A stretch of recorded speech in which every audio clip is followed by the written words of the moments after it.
Hello दोस्तों, नमस्कार। मैं अजय तिवारी आप सभी लोगों का आपके अपनी परिवार तिवारी सर साइंस में स्वागत करता हूं। जैसा कि आप सभी लोगों को मालूम है कि कोल एवं पेट्रोलियम का ये सेकंड पार्ट है। पहला वीडियो आ चुका है, तो इसका सेकंड पार्ट में हम पढ़ेंगे प्रोडक्ट ऑफ पेट्रोलियम। क्या पढ़ना है हमें? Product of petroleum. पेट्रोलियम के प्रोडक्ट में जो भी होता है सबसे पहले रहता है पेट्रोल। तो इसके बारे में मैं बता चुका हूँ, लेकिन फिर से देख लेते हैं कि क्वालिटी ऑफ पेट्रोल डिपेंड करती है ऑक्टेन नंबर पर। तो पहला क्वेश्चन यहीं से बनता है कि क्वालिटी ऑफ पेट्रोल किस पे डिपेंड करती है? ऑक्टेन नंबर पर। ऑक्टेन नंबर जो होता है वो किस किस का मिक्सचर होता है, क्या क्या उसमें हम मतलब इसमें मेन फैक्टर क्या क्या होता है। तो आप बोलोगे जो ऑक्टेन नंबर जो होता है वो डिसाइड होता है किससे? तो इस कार्बन के टर्म में भी याद रखना है आपको C7 और C8। Carbon 7 carbon 8। कार्बन 7 मतलब एन हेप्टेन और आइसो ऑक्टेन। आपको ऐसे भी याद रखना है, एन हेप्टेन आइसो ऑक्टेन, इन दोनों के मिक्सचर से बनता है ऑक्टेन नंबर।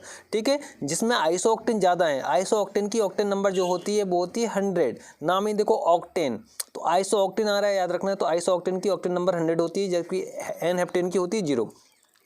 तो पेट्रोल की जो क्वालिटी डिपेंड करती है ऑक्टेन नंबर पे। जितना ज़्यादा ऑक्टेन नंबर होगा उतना ही अच्छी क्वालिटी का पेट्रोल होगा। और डीजल की जो क्वालिटी डिपेंड करती है वो होती है C10 नंबर पर। ऑक्टेन नंबर पेट्रोल की क्वालिटी और C10 नंबर डीजल की क्वालिटी, ये दोनों में आपको याद रखना है, ऑक्टेन और C10। तो दोनों फैक्टर ये आपको याद रखना है।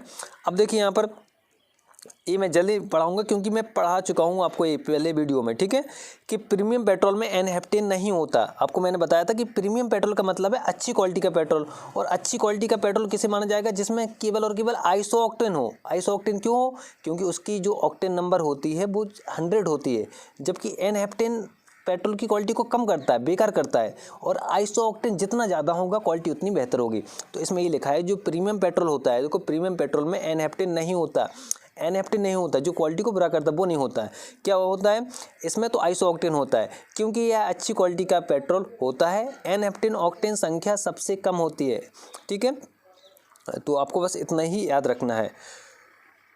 इसके बाद हम बात करते हैं, जो ये लिखा है premium petrol is used in aeroplane. जितने भी एरोप्लेन होते हैं उनमें भी प्रीमियम पेट्रोल यूज होता है, अच्छी क्वालिटी का पेट्रोल। अब ये लिखा हुआ है यहाँ पर, इसको समझना कि पेट्रोल का जब भी दहन होता है तो है ना, साउंड जनरेट होता है। वो किस पे डिपेंड करता है जो साउंड जनरेट होता है बाइक से? तो आप बोलोगे ऑक्टेन नंबर जितना ज़्यादा कम होगा साउंड उतना ज़्यादा होगा। क्यों? क्योंकि क्वालिटी बुरी होगी। तो ऑक्टेन कम है तो मतलब क्वालिटी बुरी है पेट्रोल की, और क्वालिटी बुरी है तो साउंड ज़्यादा करेगा। ये आपको याद रखना है। तो ऑक्टेन नंबर और साउंड में कभी कभी रिलेशन पूछ लेता है, तो आप बोलोगे ऑक्टेन नंबर ज़्यादा होगा तो साउंड उतना ही कम होगा, है ना। ये मैंने बताया था। इसके अलावा मैंने आपको ये भी बताया था कि साउंड को कम करने के लिए आजकल, बहुत पहले ऐसा होता था, अब तो बैन हो गया है। तो साउंड को कम करने की पेट्रोल में एंटी नॉकिंग कंपाउंड अपस्फुटरोधी यौगिक मिलाते हैं। तो एक पूछ लिया जाता है कि बताइए पेट्रोल में कौन सा अपस्फुटरोधी यौगिक मिलाया जाता है? तो आपको TEL याद रखना है। एक क्वेश्चन यहाँ से बहुत इंपॉर्टेंट बनता है, टेट्रा एथाइल लेड। ये बहुत कम लोगों को मालूम है कि पेट्रोल में अपस्फुटरोधी यौगिक या एंटी नॉकिंग कंपाउंड कौन सा होता है। तो आपको याद रखना है TEL, टेट्रा एथाइल लेड। ठीक है, ये बैन हो गया है। क्यों बैन हो गया? तो कभी कभी ये पूछ लेते हैं, तो आपको याद रखना है टेट्रा एथाइल लेड, इसका नाम ही है। तो इसमें लेड निकलेगा, लेड जो है कैंसर का कारण बनता है। ठीक है, तो आप बोलोगे कि जो पेट्रोल होता है, पेट्रोल का जब दहन होता है तो उसमें दो चीज़ निकलती हैं। जैसे कि डीजल का जब दहन होता है तो क्या निकलती है? सल्फर की ऑक्साइड और नाइट्रोजन की ऑक्साइड। सल्फर डाइऑक्साइड और नाइट्रोजन की जितनी भी ऑक्साइड है वो सब निकलते हैं डीजल के दहन से। लेकिन अगर हम पेट्रोल की दहन की बात करें, किसकी? पेट्रोल की दहन की बात करें, तो उसमें कार्बन मोनोऑक्साइड और लेड, ये दोनों को आपको याद रखना है। ठीक है, अब यहाँ पर ये चीज़ बहुत ज़्यादा इंपॉर्टेंट नहीं है ये, क्योंकि तो सबको मालूम है कि जो पेट्रोल होता है वो लाइटर व्हीकल में यूज होता है, छोटे वाहन जो होते हैं। और जो भी पेट्रोल वाले इंजन होते हैं उनमें स्पार्क प्लग यूज होता है, जबकि डीजल वाले इंजन में नहीं होता है। ठीक है, और भारी जो वाहन होते हैं उनमें डीजल ही यूज होगा। तो ये तो नॉर्मल चीज़ है, इनसे क्वेश्चन नहीं बना। हाँ, लेकिन यहाँ पे दो जो पॉइंट हैं बहुत इंपॉर्टेंट है, वहाँ से क्वेश्चन बनता है कि पेट्रोल से लगने वाली जो आग होती है उसको पानी से नहीं बुझा सकते आप, क्योंकि जो पेट्रोल है और जो वाटर होता है वो इनसॉल्युबल होते हैं एक दूसरे में, वो घुलनशील नहीं होता है ना। आग को तभी बुझा पाता है पानी, जब पानी उसमें घुल जाए। किसी चीज़ में आग लगी है, पानी उसमें जाके घुल दे या उसको भिगो दे, ठीक है, तो आग जो है बुझ जाती है। लेकिन पेट्रोल में लगने वाली आग को पानी से नहीं बुझाया जा सकता, क्योंकि पेट्रोल और पानी जो है अघुलनशील होते हैं। इसकी आग बुझाने के लिए झाग प्रकार के अग्निशामक का प्रयोग किया जाता है। ठीक है, आप याद रखना बस कि पेट्रोल में लगने वाली आग को किससे बुझाया जा सकता है, तो आपको इतना याद रखना है कि झाग प्रकार के अग्निशामक का प्रयोग किया जाता है। और एक गैसोहॉल का याद रखना है, जो गैसोहॉल होती है वो पेट्रोल और इथेनॉल इन दोनों की मिक्सचर से बना होता है गैसोहॉल। तो गैसोहॉल बराबर पेट्रोल प्लस इथेनॉल, याद आपको रखना है। अब हम बात करते हैं डीजल की। तो यहाँ से हम थोड़ा सा स्लो पढ़ेंगे क्योंकि ये हमने अभी तक पढ़ा नहीं है। ठीक है, डीजल में आपको क्या क्या याद रखना है, देखो बिल्कुल सेम पॉइंट जो हमने पेट्रोल में पढ़ा था कि डीजल में क्या है कि the quality of diesel is decided by C10 number. C10 number बहुत इंपॉर्टेंट है, सबसे इंपॉर्टेंट पॉइंट ये दोनों थे। उसमें ये था कि पेट्रोल की क्वालिटी किसके द्वारा डिसाइड होती है, तो ऑक्टेन नंबर, ये आपको मालूम होगा बहुत सारे लोगों को, लेकिन डीजल का नहीं मालूम होगा, तो रट लो इसको। The quality of diesel is decided by C10 number. ये डीजल की क्वालिटी किसके द्वारा डिसाइड की जाती है, C10 नंबर के। जितना ज़्यादा C10 नंबर होगा उतना ही अच्छी क्वालिटी का डीजल होगा। अब C10 नंबर ज़्यादा है कि कम है वो डिपेंड करेगा किस पे, तो वो भी डिपेंड करता है इन दोनों फैक्टर पे। किस पे, तो कार्बन 11 और कार्बन 16। कार्बन 16 जितना ज़्यादा होगा उसका C10 नंबर उतना ही ज़्यादा होगा। जिस डीजल में कार्बन 16 ज़्यादा होगा तो C10 नंबर ज़्यादा, क्योंकि कार्बन 16 का C10 नंबर 100 होता है, जबकि कार्बन 11 का C10 नंबर होता है 0। याद रखना है। जैसे उसमें मैंने बताया था, उसमें कौन कौन सा था, C7 और C8। ठीक है, एन हेप्टेन आइसोऑक्टेन। आइसोऑक्टेन जो सी कार्बन 8 होता है आइसोऑक्टेन, उसका ऑक्टेन नंबर था 100, जबकि एन हेप्टेन का था 0। ऐसे उसमें दोनों फैक्टर याद रखना है और इसमें भी याद रखना है। ठीक है, तो उसमें क्या था 7 8 कार्बन 7 कार्बन 8, इसमें कार्बन 11 कार्बन 16। कार्बन 11 में आप याद रखोगे अल्फा मिथाइल नेप्थलीन। ठीक है, और जबकि कार्बन 16 को याद रखना है हेक्साडेकेन। हेक्साडेकेन हेक्साडेकेन कार्बन 16, इसका जो C10 नंबर वो 100 होता है, ये याद रखना है। जिस पेट्रोल में ये फैक्टर रहेगा उसका उतना ही ज़्यादा C10 नंबर होगा, अच्छी क्वालिटी का डीजल रहेगा। अब आगे देखो, यहाँ पर ये सबको मालूम होगा, यहाँ से कुछ नहीं बनते, लेकिन हाँ एक जो लास्ट वाला ऑप्शन, ये दोनों अच्छे हैं। मतलब इसमें लिखा है इसका प्रयोग भारी वाहनों में किया जाता है, तो ये क्वेश्चन यहाँ से नहीं बनेगा बिल्कुल, लेकिन ये दोनों बहुत इंपॉर्टेंट पॉइंट है कि डीजल के दहन से, जैसे हमने बताया था अभी कि जब पेट्रोल का दहन होता है तो कौन सी गैस निकलती है, तो आप बोलोगे कार्बन मोनोऑक्साइड गैस निकलती है, और लेड निकलता है सीसा।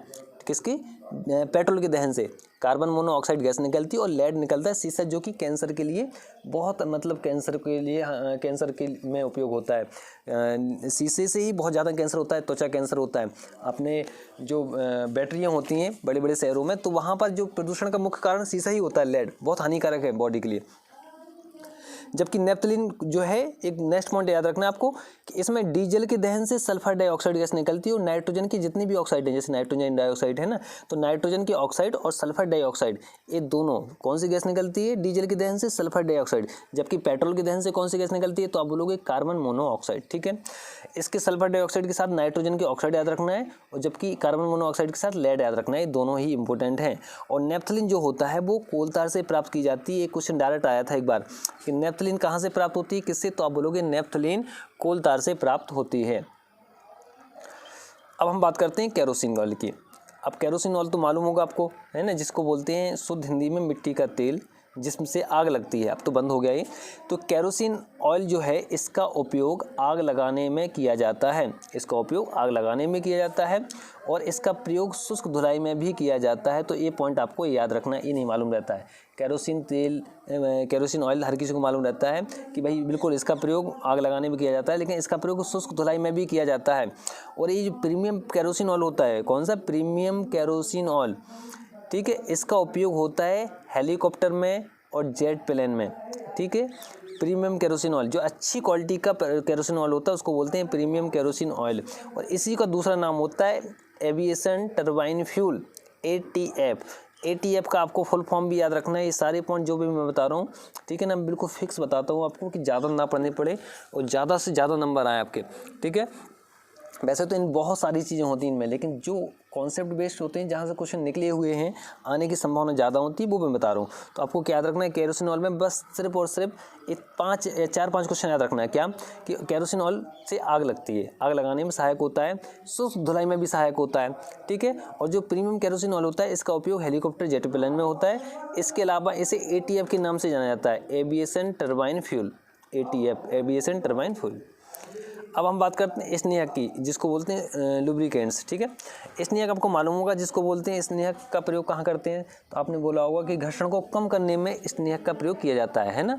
जहाँ पर घर्षण बढ़ जाता है, जैसे मशीनें हैं बहुत सारी, तो आपने देखा होगा कि उसमें कुछ ना कुछ ऑयल डाल देते हैं या कुछ भी, जिससे वो सही से काम करने लगे, तो स्नेहक का प्रयोग उसे बोलते हैं लुब्रिकेंट्स, स्नेहक। तो सीधी बात है, आप बोलोगे इसका प्रयोग घर्षण को कम करने में किया जाता है, लेकिन मुख्य पॉइंट ये है कि अगर पूछा जाए आपसे कि एक ठोस स्नेहक का नाम बताइए, तो वहाँ पे आंसर आता है ग्रेफाइट। ग्रेफाइट भी एक स्नेहक है, ठीक है, और कैसा है? ठोस स्नेहक। ठीक है, तो अच्छे से याद रखना है कि ठोस स्नेहक कौन सा है? ग्रेफाइट। अब यहाँ पर ये सब के सब पेट्रोलियम है, प्रोडक्ट ऑफ पेट्रोलियम है, याद रखना। पेट्रोल भी है, डीजल भी है, केरोसिन ऑयल भी है, और जो हमने स्नेहक लुब्रिकेंट्स है ये भी प्रोडक्ट है पेट्रोलियम का। पैराफिन वैक्स जो हम बताने वाले ये भी है। कोल तार अभी हमने बताया था, एक बहुत इंपॉर्टेंट क्वेश्चन आपसे थोड़ी देर पहले ही डिस्कस किया था। क्या था कि जो नेफ्थलीन है, देखो यहाँ पर ये ऊपर, इसको नोट डाउन कर लेना। कोल तार के बारे में अभी पढ़ेंगे हम, लेकिन नेफ्थलीन कोल तार से ही प्राप्त की जाती है या प्राप्त होती है। ठीक है, बहुत इंपॉर्टेंट है। नेफ्थलीन किससे प्राप्त होती है? कोल तार से। स्नेहक हो गया। अब पैराफिन वैक्स के बारे में पढ़ लेते हैं हम। पैराफिन वैक्स में बस आपको इतना याद रखना है कि इसे पेट्रोलियम वैक्स के नाम से भी जाना जाता है। पहले तो पैराफिन पी से याद कर लो, यहाँ पे P petroleum wax, petroleum product of petroleum पढ़ रहा है, तो कभी पूछा जाए निम्न में से किसी पेट्रोलियम वैक्स के नाम से जाना जाता है, तो आप बोलोगे पैराफिन वैक्स को पेट्रोलियम वैक्स के नाम से जाना जाता है। पहला पॉइंट याद रखना, ठीक है। और इसका उपयोग वैसलीन, मोमबत्ती तथा ग्रीस बनाने में किया जाता है। तो आपको मालूम होगा कि जैसे पेट्रोलियम होता है तो उससे सबसे शुद्ध निकलता है पेट्रोल, फिर उससे है ना उसका और शोधन करते हैं, फिर डीजल निकलता है, फिर केरोसिन ऑयल निकलता है, ऐसे ऐसे करके अलग अलग प्रोडक्ट निकलते जाते हैं। तो सबसे पहले जो प्रोडक्ट निकलता है उसको बोलते हैं पेट्रोल। तो इस टाइप से ही है पैराफिन वैक्स। ठीक है, तो लुब्रिकेंट्स के बाद हम जो पैराफिन वैक्स है, पैराफिन वैक्स में भी 3 चीज़ें निकलती हैं इस पैराफिन वैक्स से। एक तो वैसलीन बनती है, जो आपने देखा होगा वैसलीन आती है गाड़ी, है ना, जो सर्दियों में ज़्यादा यूज करते हैं उसका वैसलीन का। फिर मोमबत्ती जो आप देखा होगा, मोमबत्ती की वैक्स जो होती है वो भी पैराफिन वैक्स है। ठीक है, और ग्रीस। तो पहली क्वालिटी का बनती है, जो सबसे अच्छी क्वालिटी की पैराफिन वैक्स होता है उससे बनने जाती है वैसलीन।